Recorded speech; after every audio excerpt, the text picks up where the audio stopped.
ఐపోలవరం మండలం గోగులంక గ్రామంలో కొలువై ఉన్న శ్రీ సీతారామాలయం 4వ వార్షికోత్సవ వేడుకలు శుక్రవారం ఘనంగా జరిగాయి. ఆలయ కమిటీ ఆధ్వర్యంలో జరిగిన ఈ వార్షికోత్సవ పూజలలో పలువురు దంపతులు పాల్గొని పూజలు నిర్వహించారు. ఆలయ అర్చకులు శర్మ ఆధ్వర్యంలో మేళతాళాలు, మంగళ వాయిద్యాల నడుమ సీతారాముల కళ్యాణాన్ని శాస్త్రయుక్తంగా నిర్వహించారు. అనంతరం శాంతి హోమాన్ని నిర్వహించారు. పరిసర ప్రాంతాలకు చెందిన భక్తులు అధిక సంఖ్యలో పాల్గొని స్వామివారిని దర్శించుకున్నారు. ఈ సందర్భంగా భారీ అన్న సమారాధన కార్యక్రమాన్ని నిర్వహించారు. ఈ కార్యక్రమంలో స్థానిక గ్రామ పెద్దలు, యువత, గ్రామస్తులు పాల్గొన్నారు.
ఇక్కడ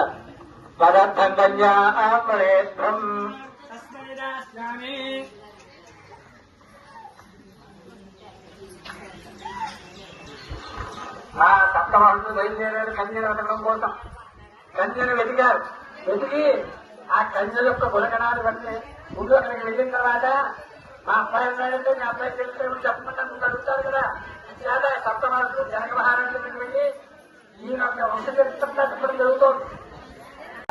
ఆ సీతాదేవుడు అన్వేషించి ఆ వధువు ఎక్కడుందో అన్వేషించి ఆ యొక్క కుటుంబం వివరాలు, ఆ వంశ చరిత్ర అంతా కూడా తెలుసుకోవాలని చెప్పేసి కాబట్టి కన్యను వెతకడానికి చెప్పేసి బయలుదేరన్నమాట. మరి వాళ్ళకి చెప్పేవారు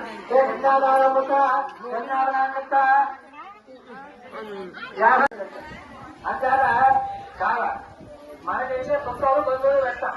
కానీ భగవంతుడి యొక్క కార్యానికి ఎవరు ఉండాలి?